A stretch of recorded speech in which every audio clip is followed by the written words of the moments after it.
As a student here at Bluefield College, we're required to take an art credit in order to graduate college. Now, I definitely wouldn't consider myself to be a very creative person. I mean, I can barely draw like a stick figure. So when my advisor told me that the only thing that would fit into my busy schedule with biology labs and all that fun stuff was pottery, I was like, I don't really know how this is going to turn out, but I mean, it's pottery. How hard can it be to make a pot? I was wrong. It is not as easy as it looks. There's actually a lot that goes into it. So today I would like to discuss some of the history of pottery, all of the components that go into making a pot, and actually the process of throwing the pot on the wheel. The first thing I would like to give is a little insight about pottery and a brief history. According to a website entitled Lakeside Pottery, pottery is our oldest handicraft. In prehistoric times, most likely, water was carried in woven baskets lined with river clay. After the water was poured out of the container, the layer of clay had dried. The loss of moisture caused the shape to shrink and separate from the side of the basket. When the clay, now shaped like a pot, was removed and dried in the sun and the hot sand, it retained the basket pattern. Early men and women then discovered that they could harden the molten clay in hot ashes and make sturdy containers to transport and store foodstuffs. From these, they would have been extended into pots formed and hand-decorated with crude tools. And that's a pretty accurate history of how the first ceramics and pottery was kind of brought to be. Okay. Before you can actually throw a pot, there are several steps you need to take in order to actually get ready to actually sit down on the wheel and throw a pot. The first thing you have to do is wedge the clay. Wedging the clay is you're kneading it, trying to get all the air bubbles out.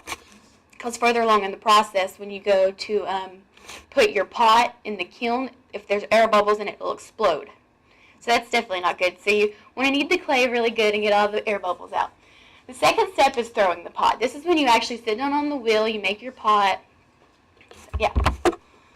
And then step 3 is you have to wait for the clay to become a leather hard.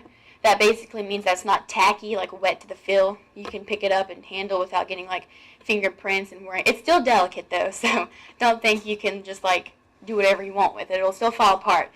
So, because I actually had some that were at this stage that I had made, but I didn't. They're for a grade today. They're getting graded today actually. So I didn't really want to risk bringing them in and getting broken. But leather hard, you have to wait about a day, I would say, because you have to cover it in plastic and wait for it the color to change. And then the fourth step is trimming.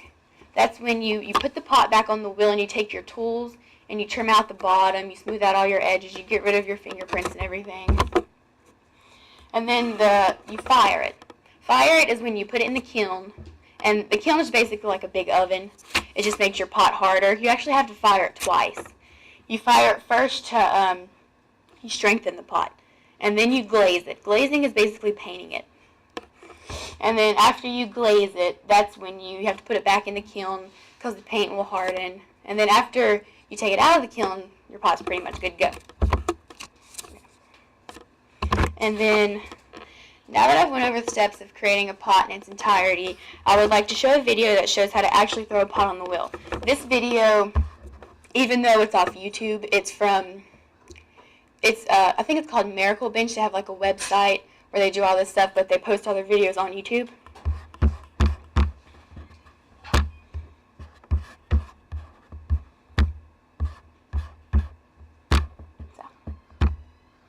And she does it very quickly, like all the real good tutorials that were like 10 minutes long, and I didn't really want to force you to sit through that, so.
conclusion, I would like to say that in the video we just watched, the woman made it look really easy. Because, I mean, I watched a bunch of these videos before I went, and I was like, this is so easy. That's not hard. No, it's so hard. Your technique is everything. There's so much that goes into it, it's ridiculous. There's actually a lot that goes into making pottery, even though it seems easy. When I decided to take pottery, I made the decision based off the fact that thinking this class is going to be an easy A. Well, I mean, once you get the hang of it and really get comfortable and know what you're doing, it's easy. But until you actually know what you're doing, it's a big mess. Trust me, I've been through enough clay to know.